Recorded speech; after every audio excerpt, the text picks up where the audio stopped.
The cells in your body have a voltage on it. It's electrical charge like a car battery. When it gets low, you get sick.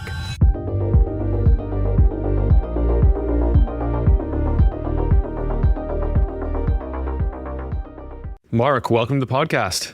Thank you for having me. I appreciate it. I'm looking forward to discussing PEMF therapy with you today. I'm sure a lot of them have heard of PEMF. Maybe they even have a device, but let's assume that a large portion also will be like the people on the streets and have never heard of it. So what is PEMF? Okay, so it's called pulse electromagnetic fields. It sounds real fancy. It's actually the Earth's heartbeat. You're surrounded in it right now.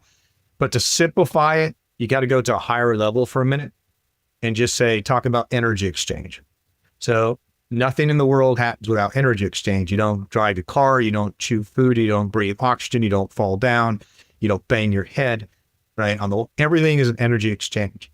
So you can transfer energy to your body with PEMF, magnetic fields, electrical current, like a TENS unit that people are familiar with, light, sound, or vibration, chanting, humming, all of those, infrared light. So those are the 5 main ways to transfer energy to the body. PEMF, it chose that mode intentionally because it's the most simple and convenient to use. And you don't have any wires. It's not, you can put it in your pocket. People don't even see it if you don't want to. You can wear a lanyard around your neck. It's super simple to go use. So that's what it is. It's an energy transfer to the body. There's 100 million different theories and rat holes and things you can go down. But the 2 things that we do know, the industry knows, is that the cells in your body have a voltage on, at the membrane. It's electrical charge like a car battery. When it gets low, you get sick. Just recharges your cells' batteries. That's been proven over and over. And then ATP, which is the main chemical that your cells use for food, adenosine triphosphate, it increases that up to 500%. So that your cells have more food. So it does those 2 things: recharge cells' batteries, gives your body more fuel for your cells so your body can do what it does best, which is heal itself. That's it at the highest level, is energy exchange. PEMF is just one method of doing that. If you had the instrumentation, would you be able to measure the change in the membrane voltage if you could?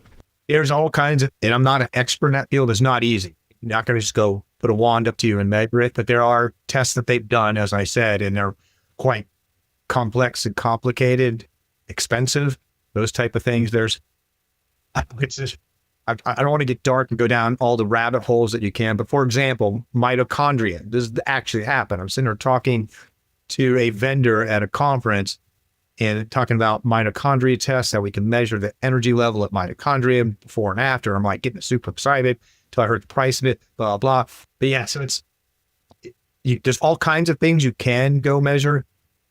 Honestly, the best things to measure today that are affordable for everybody is sleep is going to be number 1 with your wearable, right? Or just, am I going to bed? Am I sleeping more without a wearable? But things like Fitbits or Oura rings, we have our new Cardio watch coming out, things that you can measure with sleep. Heart rate variability is going to be probably one of the top things to measure. If that increases, that's indicating the entire system's better. Your whole body, the whole spacecraft is running better. Your fight or flight is in balance, those type of things. Blood sugar and blood. So a lot of other things you can measure, but those are some of the simplest ones, is heart rate variability and sleep. One of the best litmus tests, Nick, in the world for these technology device is not technical at all. It's a litmus test of your friends and family. Does your wife want to hang out with you now? Do your kids want to hang out with you? Do your neighbors invite you over where they didn't used to anymore because you're kind of a jerk, right? You change your attitude. All of that is one of the top litmus tests of, hey, you're behaving different, better, and people notice it. It happens a lot with ADHD, and teachers will call the parents and go, hey, you changed Johnny's drug. What was it? We didn't change his drug. We started using this PEMF device. Why? So there's a lot of indicators like that where people around you see the difference. But some of the simplest things is all these watches and things are affordable now. Instead of just doing subjective tests, you can measure with biomarkers.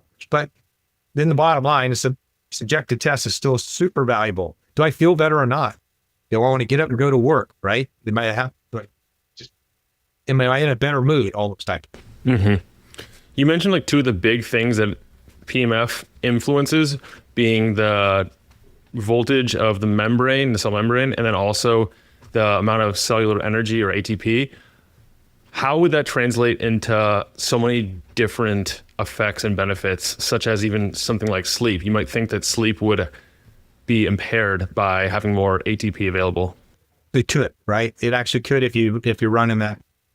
The protocols are going to drive ATP to highest right and at bedtime. Don't run the sleep protocols. And you asked me earlier about how is it compared to other devices. One of the main differences is they're not frequencies. They're not like a beamer map that's doing a sweep, right? It's their frequency pairs that are, and the protocols are very complex. So if you picture the frequency pair as a chord on a guitar, the protocols are songs, and all the songs are different. So like PTSD is 76 different frequency pairs. It's very, very complex. But at the biological level is, if the voltage is low on the cell, good nutrients can't get in the cell efficiently and waste can't get out. So that's the biggest factor with voltage. When it's at the proper voltage, stuff flows. It flows into the cell, good stuff in, bad stuff out. To your point, nobody's ever asked me that before, but yes, ATP, if you just ran gamma or something to jack up your ATP, brainwave gamma, right before bedtime, that's not a good call, because it's going to amp you up and you're not going to sleep as well. Because our sleep protocol will take you from an assumed beta gamma range, right? And it's going to step you down, go through various parts of the brain. And PTSD is the most complex because it's not in your brain alone. It's in every organ, every part of your body. You can actually see it in measurement at the cellular level with the right technology. I don't have that. But yeah. Yeah. So your device is small. For people who are listening and not watching, it's about the size of the palm of my hand. I have a big palm. And I usually wear it on the lanyard around my neck. Is it possible that a device this size can really impact my body systemically? It does. And there's three theories of how do you get, the question is, how do you get full body coverage with a tiny little device, right? One is it's resonating with the water in your body. So just like throwing a pebble in a pond, the energy is focused where the device is at, but it's still traveling with the water. The reason we believe that anecdotally or by correlation is if you're not hydrated, it doesn't work as well. So that's a clue that water is doing that. Now, you remember from science class or whatever, is alternating magnetic current is going to make an alternating electrical current and vice versa. Okay. Faraday's law, I think is what it's called. So your body, it's good. Most people are not going to feel it, but there's a very, very small electrical current that has to be there because of the physics, and your body is conductive. So granted, your skin's about 200,000 ohms resistance. It's pretty resistant, but it still carries current. That's why you have electricity, you die or can't, right? Your body's taking electricity and transferring it to all the organs. So that's the second way it actually transfers, we believe. And the reason we bring the water one too is like you can put it in top pocket and it makes the swelling go down in your foot if you have a broken foot or a strained foot. The magnetic field by itself, from a physics point of view, can't go that far. It just drops off too fast. So the energy has to get there some other way. So again, I believe it's because of water resonate with the water, electrical conductivity of your skin, and magnetite. So magnetite is in the cells of birds and turtles and stuff. And we believe, we humans, that's how they use for navigation. And it's been recently discovered in the last 20, 25 years or so, I think, that magnetite is in human cells, just not at high a concentration. So if there is magnetite, and there is, in your cells, it's almost like a chain of magnets, right? Actually, a concentrate. Chain of magnetite, a magnet to magnet to magnet, and energy. So your cells are probably adding energy to each other because of that. So you won't hear anyone else say magnetite that I know of because I made that up. Just looked doing research and I said, I think that's real. Is a possible way that it could be transferred. But yeah, it's kind of like the whole thing is, how does electricity flow through a wire? Everything we ever thought is wrong, right? You you're looking for potassium, the guy will watch how he prove that it doesn't flow like anyone thinks it does. So like anything in the world, there's tons and tons and tons of stuff we do not understand. And a lot of times people will go, so this is all voodoo. Well, they haven't done any research on it because I'm trying to teach you about business and creativity, right? But you have to like tenderize their brain and slap them to get them to actually listen to something new like that. Yeah. Yeah. And I mean, a lot of times we'll figure out the mechanisms of how things work given enough time, but just wait. And a lot of people don't want to actually wait a decade, multiple decades to understand something before they use it. If they see that it's safe and it gets people results, that's ultimately like the two factors that matter. But here's what I always say to that point, as far as I say, relief before reason. Now, I get in arguments with every single doctor, every MD ever, and I'm right. They're wrong. Okay. I had a question in college. Benzene rings is an alternating double bond. How do you know that? Well, because the energy says that's what it has to be. Well, yeah, but has anyone ever taken a picture or seen that? No, never. It's more of a fuzzy cloud thing, isn't it? Anyway, so that's, get back to relief before reason. If it's safe, helping you, quit trying to figure it out because you're going to be wrong if you think you do anyway. Yeah.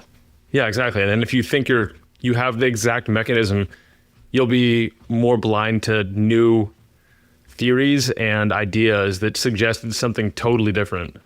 Exactly. I mean, it's like, of course, you're not close to old enough to know, but a guy named Rich Hall, he's a comedian in the 70s, right? He had a thing called sniglets. They're words that aren't in the dictionary, but they should be. And one of them was bozo. It's a combination of bozo and ozone.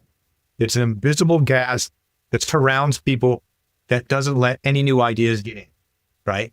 So I'm always like, drop the bozo. You don't know it. And the reason this technology works is most people, almost all of our customers, they are long-term, chronic in physical or mental pain, and nothing else has worked for them. The side effects on the drugs suck, the others, or they don't work at all, or other therapies. So that's why they come to this technology, or they pique enough interest when they see a Facebook ad as, yeah, I've had back pain for 25 years. Nothing has ever worked. And I have one guy, I won't mention his name, but he's a billionaire in Dallas. He's gone to 250 doctors for his wife who has brain damage, and they don't know what it is. This is the only thing that's ever helped her. How is it helping her? Don't know. Right? So we have theories about it, but it's like, and if this doesn't raise the hair on your arms, you're not human, because this is my favorite example. We have hundreds of examples we want to go through, but a 17-year-old girl said, Mark, I'll never have a date in my entire life because I have Tourette's. All the boys hate me at school. I'm a monster. I get bullied all the time. I ran the brain balancing protocol on the device and my Tourette's disappeared. And I have a date Saturday night. Then 2 years later, she married the guy. Now, I never told her to go run brain balancing. She didn't ask. She just did it. And that's what it did for her. In that case, I've had half a dozen people in the last 2 months tell me with the vagus nerves protocol on either the Vibe or the Vega Vibe that their AFib went from like 98% down to 3. I'm like, how are you even measuring that? They go, the Apple Watch. So I didn't know the Apple Watch had AFib on it, but it does. So we're getting ready to run a clinical trial with a cardiologist in New Zealand, who's a big customer of ours, to see, got to get the data as best you can. Obviously, I can't have data.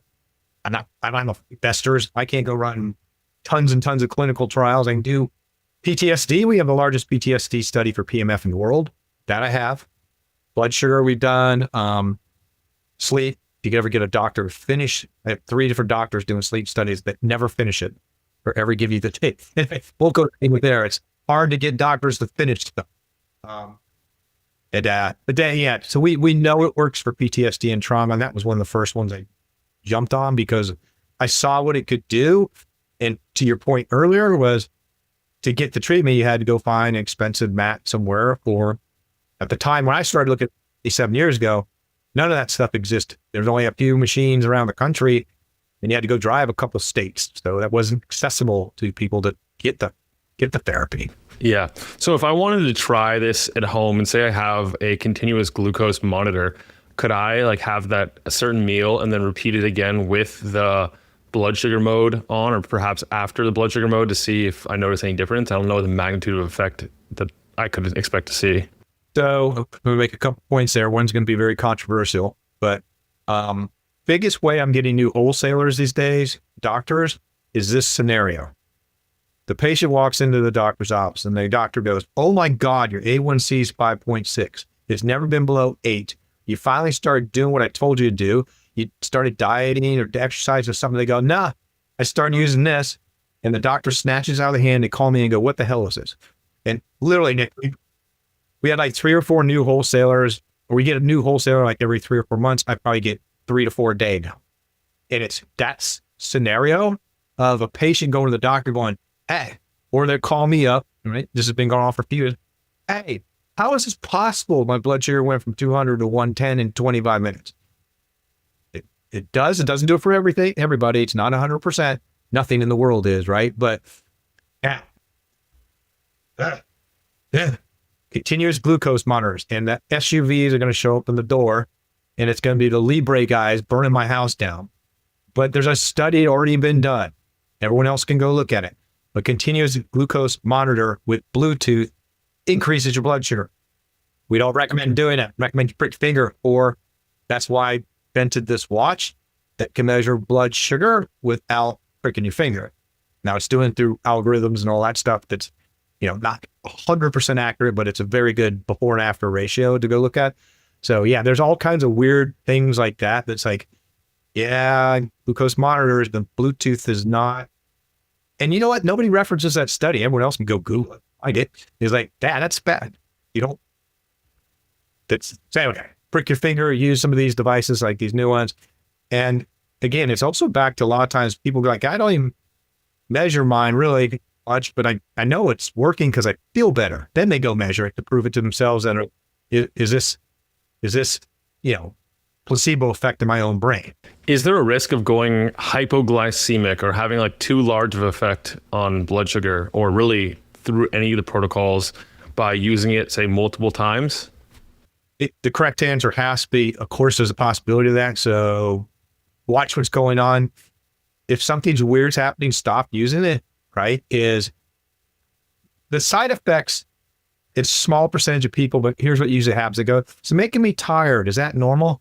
How many times a day do you use it?" The answer is usually like 15. It's like, okay, so cut back. "Yeah, but I got 28 things broken on me." I'm like, okay, well, which one's bothering you the most? And go concentrate on that and just kind of work your way into it, right? So yes, people could trim their hair with lawnmowers too. It's not recommended, but it's like, I can't stop that. All those things like that. To answer your question, the long one is, anything's possible. If something's weird, stop. Go ask your doctor, contact us. If it's our device, you talk to them, maybe we can help you. The number one reaction besides "I'm tired" is if it makes you sick. And I got to be super careful saying this. I'm not a doctor, I'm a rocket scientist, all that. Don't diagnose, treat, cure anything. So I feel really bad about even mentioning this to customers, but we know this is true. If it makes you feel sick, it probably means you have an infection. So the inflammation, normally 40 hertz protocol's in there, it's going to reduce inflammation. The theory is the inflammation's holding that bad stuff inside at a local point, and then it gets into the rest of your body and makes you kind of feel sick. So you can't really suggest to people, but we do. Go get a blood test. Go ask your doctor. Go see if you have an impacted tooth or an infected toe. That might be what it is, and you just don't know it. Okay? The other side effect is if you're in severe pain, long term, it can make you drunk or stoned. So and that has been measured, Nick, is your body goes, "You party." That pain isn't there, and the endorphins 10x. And I have a young woman here that backpedaled in my chair over here and sat down. She goes, "I'm seeing double vision." So first time you use it, if you're in severe pain, especially, don't be driving a car or operate catapults or machine guns, whatever, right? Is go make sure it doesn't have that effect on you. But that's rare. It's very rare. But those are really only side effects. But again, anything to answer your question down the long answer is, yeah, anything could be possible. So use common sense. Yeah, that makes a lot of sense. If someone's generally healthy, are there particular settings or modes that you recommend? Like I know there's I don't know if I should even say the names of the programs that would get you in trouble or not, but there's certain ones to help with the aging process, and there's certain ones to help with brain related things. And there's the inflammation program that you mentioned. What are like the recommendations you have for someone who doesn't have any like, acute issues that they're aware of at least? Yeah, I'd answer it this way, I guess. The most common, most used protocol and device is general inflammation. And the reason is 80% of all ailments are something to do with inflammation. Ironically, of course, just because this video game of the universe is hilarious. This had 47 on it when we started. The only one that had a bug in it, the only one, was general inflammation. It was like, oh my God. It wasn't mono, one that nobody ever uses, right? It's the most used one. So I was like, trying to find that bug was impossible. We finally just had to kill it and rewrite it. So general inflammation is going to be number one. Vagus nerve is the superhighway magical thing that fixes a lot of stuff if that's imbalanced. And it's what athletes are going to look for is vagus nerve with their heart rate variability. Am I overdoing it? Is it time to start working out more? Is it time to rest? But if you just had to, of all the biomarkers and things you can go look at, honestly, number one is sleep. Just what? Are you getting enough sleep? Is it getting enough REM? Blah, blah, blah. Then heart rate variability is what I would measure, but I would use general inflammation. I wouldn't have recommended this 2 years ago for vagus nerve, but we're learning that much more about it, how it's doing. For people that aren't familiar with it, comes in your brain down both sides of your neck. It goes to your heart and all your organs. And it's the superhighway communication between your brain and your organs. And it talks both ways. So it is the fight or flight system police, right? To make sure you don't have your lowering the gas and your foot on the brake at the same time, that you're in balance. And yeah, we ran a clinical trial on that. We had heart rate variability go up 43% on average in 1 hour. So we don't even have the data yet. 1 hour session. We're working on the data still. As what does that mean? Use that 4 times a week for 30 days. We don't even have that data yet. So that's really exciting. Me personally, I'm an old dude, as you can tell, 64. If my heart rate variability was above 40, it means I'm in pretty good shape. Mine's 23, 24. Mine is now 105. I'm trying to test myself long term. What does that do to me? This sleep one, I've noticed that when I run it, first of all, I don't know how you recommend using it. The way I've been doing it is I've been running it and having it under my pillow. I don't know if don't do that. Okay, well, I've been doing that. And one thing I noticed is that it made my dreams a lot more vivid and lucid. And then that's a common comment, but what I'd recommend, it's got to be a weird answer, is because people roll over, they hit it, they throw it across the room, and you don't have carpeting, it hits the floor and can break, right? So I recommend, because the sleep protocol is 46 minutes, run in an hour before bed, hour and a half before bed, then run brainwave delta, because sleep protocol is banging your way down to that anyway. But try not to take it to bed. Now, the other reason, you can imagine how many people yell at me, I don't want this big bright light thing to come on when I touch the button. Well, and you're in the dark and you click, it's bright enough that you see it during the day. So don't do it when you're trying to sleep. Just try it before you sleep. Makes sense. And so if I wear it around my neck, the magnetic field is strong enough in some capacity, whether it's working like on my blood or the magnetite, I think you said it was, that like it's actually going to influence my brain and put it into either delta for sleep, or say alpha or theta for meditation, or gamma for like productivity and connecting the dots. It's interesting. I won't call them competitors, because everyone in this industry, in the PEMF world, by the way, in my opinion, they're all super good people. Rising tide, this all shit. Everyone's great except one person. I won't say who she is because she's awful, but everyone else is great, right? And so the vagus nerve is, and I'm referencing some other studies that we've shared back and forth with some of our competitors, but the reason I created the pendant, so my point was going to be that everyone initially going to think, hey, it's a head issue, I got to wear in my head. People don't want to wear it in their head. One product, literally, it's been around forever, uses wet sponges. It's like the Green Mile, like I'm going to the electric chair. People do not like that. You don't need to put it on your head to get full body coverage for the reasons we already talked about. Interestingly, some of these head devices, and these are some of the good guys I'm talking about, is their customers don't wear it on their head. They put it on their leg or they put it on their shoulder. So now the manufacturer has changed how to use it on purpose. Okay. Now, because the reason I created the pendant was it's just a piece of jewelry, and because it clusters around your heart, I can get to the vagus. Now, old school thinking. So here's old school vagus nerve thinking. You got to cut into the person's brain and put it inside their brain. And you cut inside when you put it in the spine. Okay. Then the old school thinking is because the vagus nerve is closest to the neck skin, that I got to put it on my neck or by my earlobe. I got to pull my earlobe and do. You don't, because the heart is a little bit deeper, but the magnetic field travels enough to get to it. That's our theory. And that's what the data is showing. It's working. So that's how you kind of get full body coverage of things that we already talked about. And it doesn't need to be on your brain. PTSD is the best example. As I said earlier, it's been proven it's not just in your brain. It's in your blood, your organ, your liver. So where would you put it for PTSD? It wasn't just in your pocket. And so you put it in your back pocket, wear it with the lanyard. I gave up 2 years ago telling women not to put it in their bra anymore because they're going to do it anyway. So women just stick it in their bra because it's more convenient. And so it's like, okay, warning to all female listeners. I don't know what you guys do in the bathroom, but be careful because we have so many of these dropped in the toilet. It's in our FAQs. What happens when I drop in the toilet? You hit it with a blow dryer immediately. Rice won't do anything to it. Rice is not going to help. And it's not waterproof because it has vent holes in it, because it does put out relatively decent amount of energy, 9 Gauss, and it's going to get a little bit warm. So get some ventilation. Don't put it in your pants if you have super, super thick pants and you're exercising at the same time.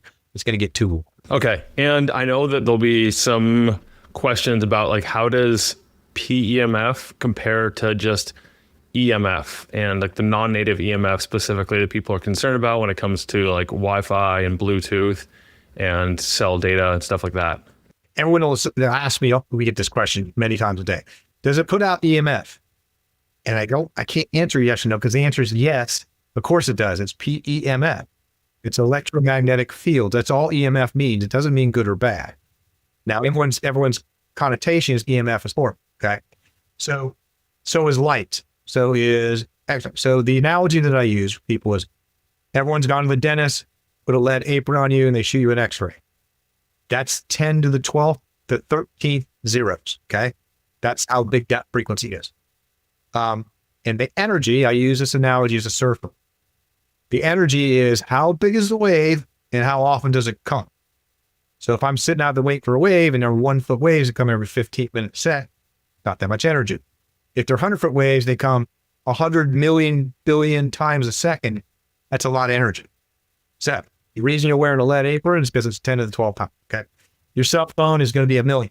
Wi-Fi is 2.4 gigahertz. So that's millions. These devices, all the PEMF devices, usually in the range of 1 to 1,000 hertz, which might sound like a lot. But if you plotted that scale of an x-ray at the dentist, these are 0. It's actually 0, because on an exponential scale, 1 to 1,000 is same as 0 when it comes to 13 zeros, right? So it's been proven that that adds energy to the body. That's helpful for the reasons that we said. And magnetic therapy has been around since Hippocrates. He wrote in 3500 BC, right? So those are static magnets that were lodestones, which we believe are magnetized because of rocks on the ground that get hit by lightning. Okay. So it was discovered that PEMF, a pulse electromagnetic field, is just more therapeutic. And that was around Tesla's time that it started to get research. There's a lot of traction, and everyone probably knows this, or maybe not. Carnegie and Rockefeller ruined it for everybody. Okay. So Rockefeller owned all the oil in the world, all oil in the country, Standard Oil. He figured out he can make drugs out of oil, and they owned the medical landscape. They owned all the funding for universities and Carnegie. And they basically said, hey, if you're doing anything but surgery or drugs, we're going to pull your funding and your license. So in the United States, all that research got dropped, and we're way behind the rest of the world because of it. It's getting spun back up again in the last 30, 40 years. But that was the big hiccup, was Rockefeller. Yeah.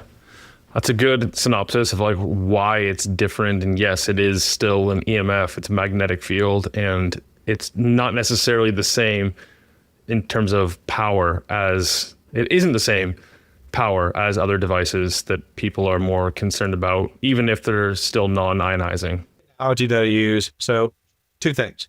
The lower end of it, you're engulfed in it right now. It's the Earth's heartbeat at 7.83 hertz, the Schumann frequency. That's about a half a Gauss, 0.4 to 0.5. This device, the Vibe, is 9 Gauss maximum. An MRI is 50,000 Gauss. Now, we do 1 million MRIs a year in this country. How many deaths do you think there have been from an MRI? 1. Okay. And it came from a tank flying across the room, hitting a lady in the head because it wasn't tied down. Now, so I'll just stop there because we're going to get the pacemakers and can you use it? The official answer is no. Do you have a pacemaker, insulin pump, or electronics in you? No, don't use it unless you're under doctor supervision. But this is a fact. Nobody had a pacemaker to get an MRI for that reason. They were scared to death of what 50,000 Gauss is going to do. Then doctors figured out, hey, you're going to die if we don't look inside of you and see what's wrong. So you want to take a chance. And to my knowledge, no one with a pacemaker has ever died with an MRI. It's only that one lady. Now, having said that, the official answer from Mark and everyone in the PEMF world is, if you have a pacemaker, don't use it. And if you're pregnant, don't use it, because the first deformed baby that comes out, it's going to get blamed on this. So got to err on the side of safety when it comes to that. You mentioned the Schumann resonance a minute ago, and I think that's 7.83 hertz, give or take. You have a mode on the Vibe that is, I guess you have multiple modes that are, what do you call them? Harmonics of the Schumann resonance. What is the benefit of replaying that frequency set? Good question. So there's 3 waves of 7.83 hertz, 14.1 and 20.3. I may have screwed up the other 2, but I know it's 7.83 for sure. But those other 3, you can look on the device, I put them on them. The reason I did that was just a hypothesis, Nick, is my feet are on a grounding mat right now. So I'm like, can I do grounding with shoes on? That's the reason I put them in there. Can I get the grounding effect by just having the energy there? Now, I've known for a long time what 40 hertz can do with Alzheimer's and plaque and everything. MIT discovered it by accident 10 years ago. I've talked to them multiple times. The new device that we have, I need to go prove it works.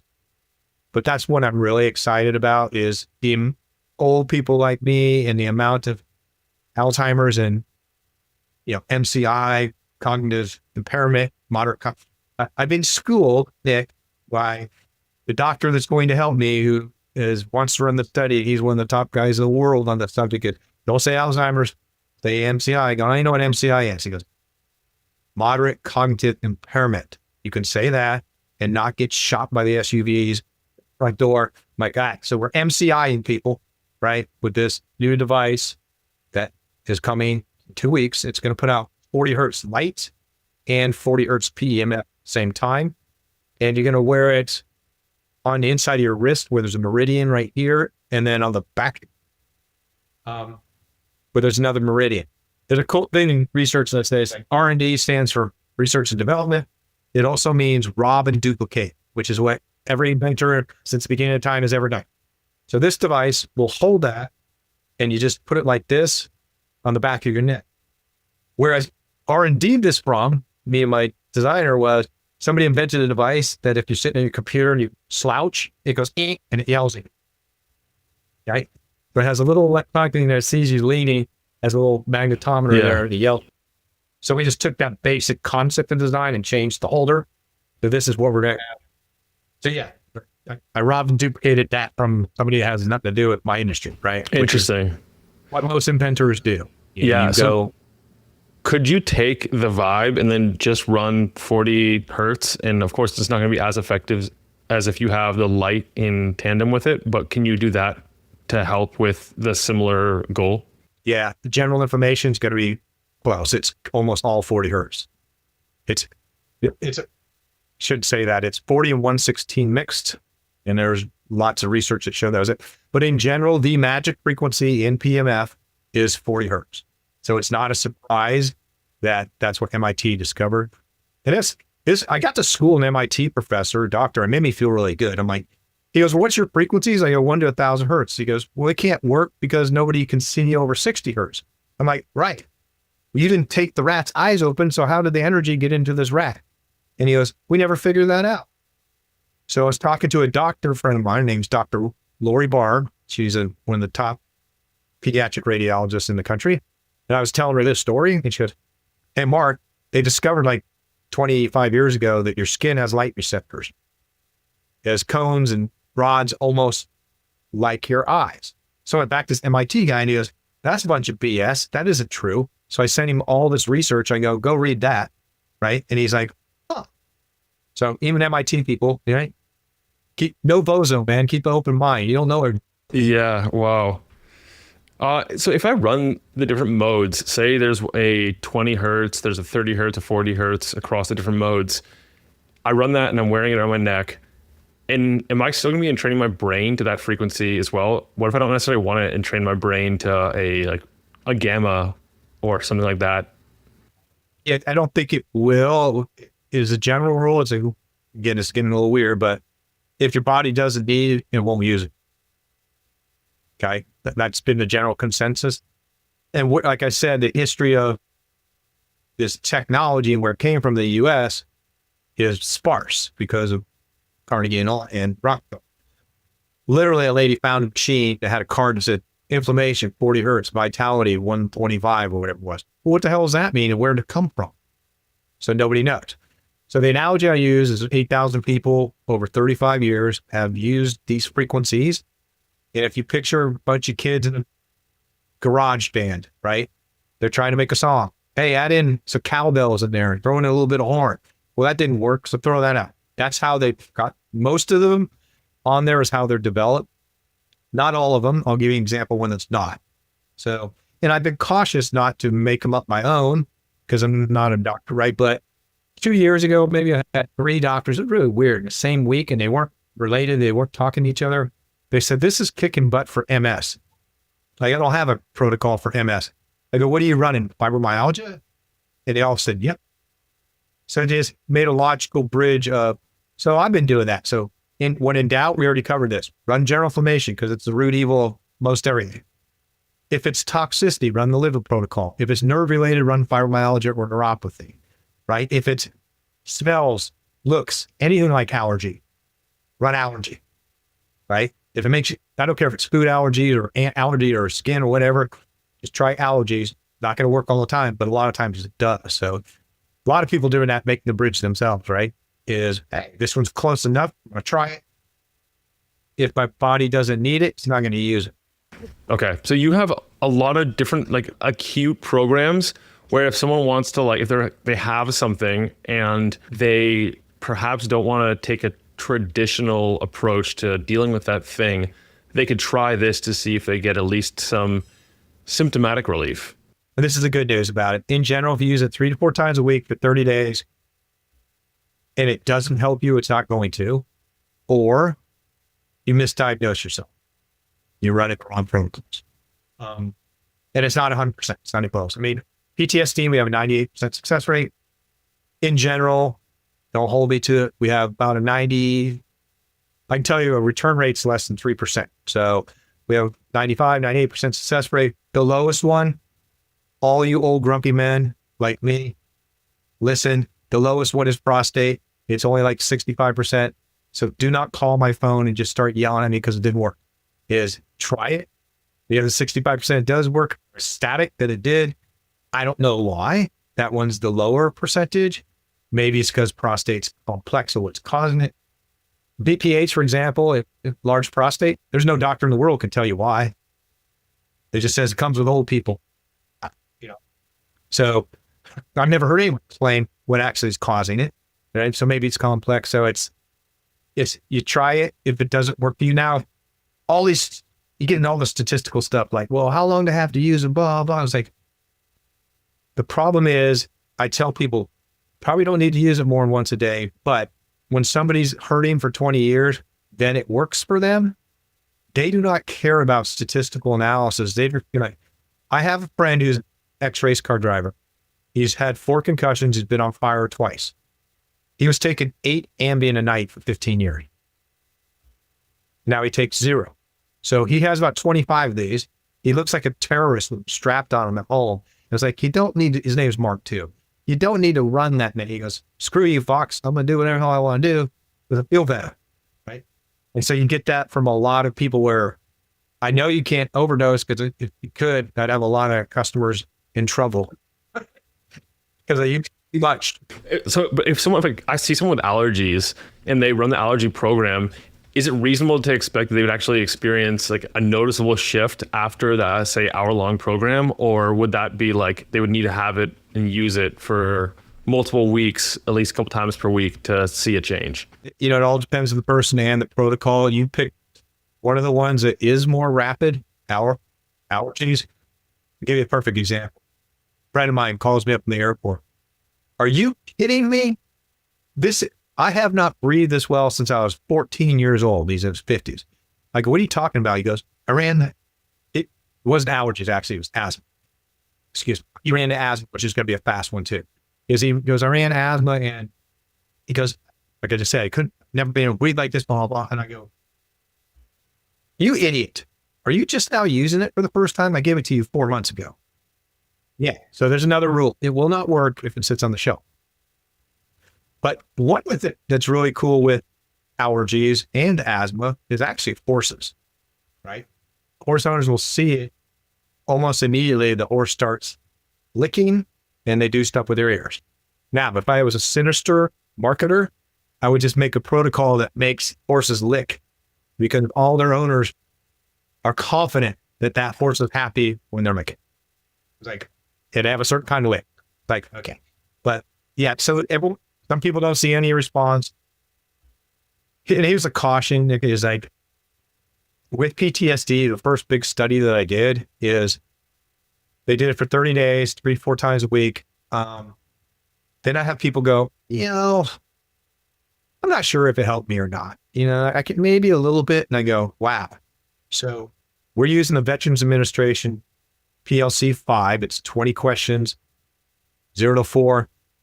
80 is the highest you can get. 33 and above means you have PTSD. Likely. I have people, I get them on Zoom calls all the time, Nick, and I go, so you don't think it worked, huh? And they go, nope. So you went from a self-reported 72 to a 12. And they start crying.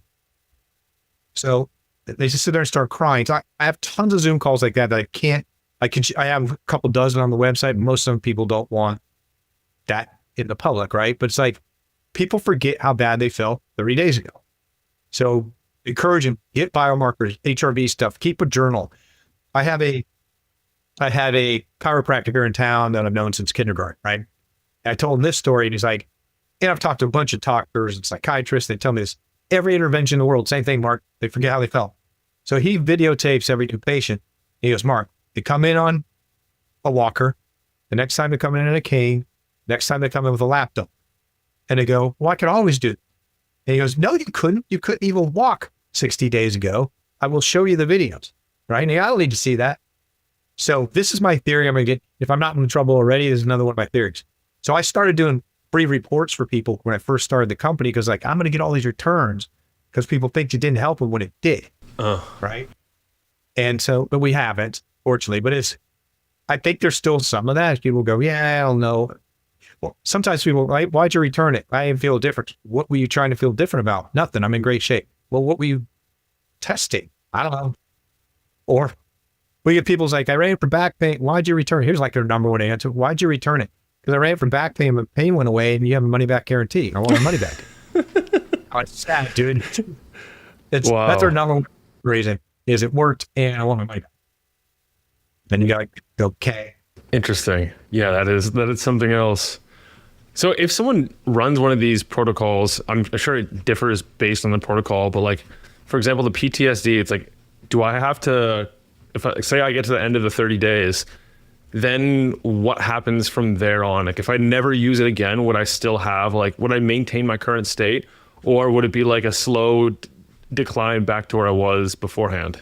Don't know, because we just don't have that statistical data. My guess and anecdotal data is you need some kind of maintenance program, we think, because it's going to be interesting. The people that return it, we have a significant amount of people return it and buy it again.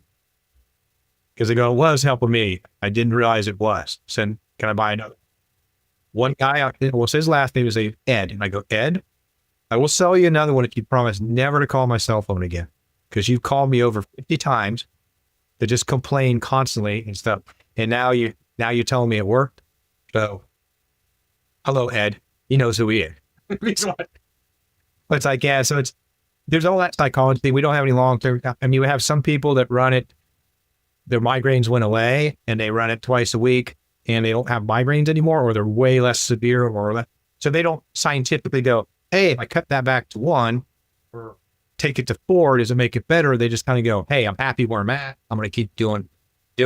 Or the more common thing is, oh crap, I don't feel good. Where is that thing? Where did I put it?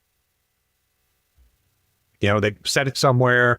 Somebody borrowed it. They put it in a drawer. Now they don't know where it is. Yeah, I guess it makes sense. For a general protocol, would you say for someone who doesn't have anything, as I was mentioning before, if I ran general inflammation once per day and then brain balancing once per day, would that be a good combination, or would that be too much of either of them? How would someone go about using this on a regular basis if they didn't have anything that was standing out as an acute issue? I just keep telling everyone 3 to 4 times a week for 30 days to start with, because that's kind of what happened in the clinical environment, right? Is that's about how many times you visit the doctor before they go, it's not working. Now from there, I wish I had, you asked some very specific answers. I wish I had them and tons of data to go show all that. I just don't. Is it because I don't know if I'm a startup company anymore or not. I don't know when got a startup. This is our 3rd year. So I guess, I don't know if I qualify or not. Somewhere between that and small business. But yeah, I just don't have tons of that data. It's a weird thing, because everyone goes, I want the scientific data proof. And then when I go get it, nobody cares. They don't care. They just, actually what sells is the video testimony. Now, I actually tell people I don't want any written testimonials because they think I wrote them. But my point to that is the video testimonials, we have a couple hundred of them that we have on the website. Those are all real people, right? And people see that and they go, what the hell? In most cases, it worked for that person. It might not work for me. Give it a try. I really wish it was 100%, because I'll tell you this. So I just mentioned all the pajamas girls I have working for me, right? They're literally in a pajama. I tell them, it's going to be the most satisfying job you've ever had, talking with people. But this is not Housewives of Orange County. This is not a fake reality TV show. This is real people that are in severe pain, been tortured, kidnapped in some cases, beaten up by boyfriends, husband, all caught into PTSD, miscarriages, death in the family, murders. Yes, these are real people you're talking to, especially in the PTSD trauma area, which is our most tested clinically protocol. So it's weird, because I have to walk away from emails sometimes crying, going, oh my, what the? Can I talk to you? I'm like, no, I emotionally, I don't want to get on the phone with you. I got to have Kelly do it, because Mark's not strong enough. Because it's like, oh my, they have that conversation. That is awful what I just read. So, but on the flip side of that, dude, when somebody calls you up and says, hey, I had a gun in my mouth, I was going to kill myself, decided not to. I was going to get divorced. My wife said, let's cancel that, because we're getting along a lot better. My kids want to play with me now and hang out. Those kind of stories, you're like, and those are real. They're not fake. That these are real people that's made a big difference in their life. I wish it was it hurts me personally when it doesn't help them. I wish I could help these other 35% of these prostate guys, but it didn't work. Sorry. Shoot me. Please don't. Just send it back and give me money back. But it's frustrating, because they get so excited about it and send it to them when it doesn't work. Fortunately, it does for most people. And I'm imagining too that the people are going to get great results with this when they're combining this with other modalities at the same time. It's like, yeah, you can do this and it's pretty much passive. You put it on the program, go about your day. Or you can combine the passive program with something that's a little more active and engaging, or perhaps other passive modalities at the same time. And then you're only going to increase the likelihood, most likely, of positive outcomes, and perhaps reduce some of the, I don't know if there are any risks or aside from the caveats you mentioned earlier, or side effects or anything. So it seems like there's a lot of potential for this to be used in conjunction with other modalities. It's two things to that. One is meditation for sure. We have tons and tons and tons of feedback of running the brainwave ones with meditation. The flip side of that is, and I won't name the company because I have it set over here, is guided meditations Mark cannot do. I can't stand this guy's voice. It's annoying as hell. And they only have a few programs that have no voice on them. And you're kind of hostage. The cool part about this device, it's in your pocket. You forget about it. Literally all the time. I go to grab my cell phone and pull it out of my pocket, and it's the vibe. I'm like, that's not even my phone. I forgot I was running this. But yes, you can mix it with the other modalities. When people go, kid, again, I'm going to get in trouble. When you go, hey, can I use this with my amorous crystal, my voodoo doll, my incense, this, and they name 4 other things I don't know what it is, and my 4 medications? I don't know. How would I possibly answer that question? Nobody in the medical world has ever tested a combination of 3 drugs that are on, and the average American's on 4 medications. Nobody's testing all those crossings. So they get nervous. EMF blockers. Number one thing is they're worried about their amorous crystal, that I'm going to damage it somehow. I go, I don't have any test data to show that, but I don't think it's going to mess up your crystal. That's all I can say, because I'm all right. I can't go, absolutely not. I won't do that. Like that. I might mess up the voodoo doll. I'm not sure. They got getting some voodoo dolls and stuff. The amorous crystals. If I could figure out the algorithm in Facebook of every person that has amorous crystal as a potential customer, I could probably double their revenue, because they're already in that space, right? They're always like, they're not the grumpy guy that's just going to fight. They're not the bozo guy that's going to fight it. And this is a weird thing. You can say this, but it's true. Women, at least in my experience, way more accepted to try this. Men are just like, yeah, it won't work. Or the women buy it for their husband. Screw that, I'm not going to try that stupid thing. Get this. Why'd you buy this, you crazy lady? Send it back. Mark, one other question for you before we start to wind this one down and let people know where they can reach you and try your devices. Before we get to that, with certain antioxidants and things people use to help manage inflammation, it can have adverse effects on things like, say, exercise. Like you can blunt the hormetic effect, where you're not getting quite as much return on your time spent exercising, and there's like the potential of like over reduction, so that you're not getting the benefits you would of other like lifestyle and nutritional practices. Is there a risk of going too far to the extreme with the general inflammation program on this, or is there like a certain level where your biology will not accept any more magnetic stimulus that will help, or that would further put you into unhealthy territory in terms of inflammation? The honest answer is I don't know. Here's what we think, though, anecdotally, right, is what I said earlier. If it makes you feel tired, cut back. My theory is your body needs time to use the energy. Now, almost every time somebody goes, hey, it's making me tired, is that normal? How many protocols do you run in a day? I don't even ask how much a week anymore, because I know it's more than one. They're like, I'm running 9 of them or 10 of them. It's like, okay, just cut back and see if that helps. And in most cases, it has. But yeah, I to get an honest scientific answer to what you answer, I just don't know. We don't have the. Cool. Yeah. I combine this with red light therapy, and it seems to work nicely. And I do that with meditation as well. And I'm excited to try out more ways of using this. Actually, in my case, less ways of using it, because I already am on like the 9 protocols per day bandwagon. So hopefully I can cut down, and it's nice. It's fun. If people want to give this a shot or check out your work and other products, where do they find you online? Resona Health. So it's RESONA.health. Resona is short for resonance. So there's no .com in there, just Resona.health. Or anyone to go there, there's a knowledge base they can go search. We used to have a ton of content on the website, but the FDA doesn't want us saying much. So you got to take a bunch of it down. But we're trying to find ways to get that information out, share better. I wrote a book called What on Earth Are We Doing to Our Health, which they can go find that for $1 online.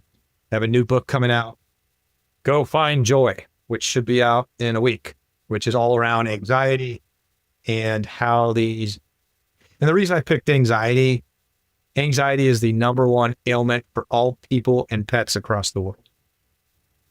By far. So that's the biggest bang for the buck of trying to go after one thing. And so we'll see how that works. We know we got good data with it, but yeah, that's where they go, Resona Health. And I will put a link to everything we've discussed in the show notes for this episode, as well as some of the deeper dives I've done on different protocols and what the advanced modes can map to in terms of outcomes, because there's a whole secret menu beyond what's available within the Vibe natively. Thank you so much for having me. Really enjoyed this. Me too. Until next time, be an outlier. Thanks for tuning in to High Performance Longevity. If you got value today, the best way to support the show is to leave a review or share it with someone who's ready to upgrade their health span. You can find all the episodes, show notes, and resources mentioned at outlier.com. Until next time, stay energized, stay bioharmonized, and be an outlier.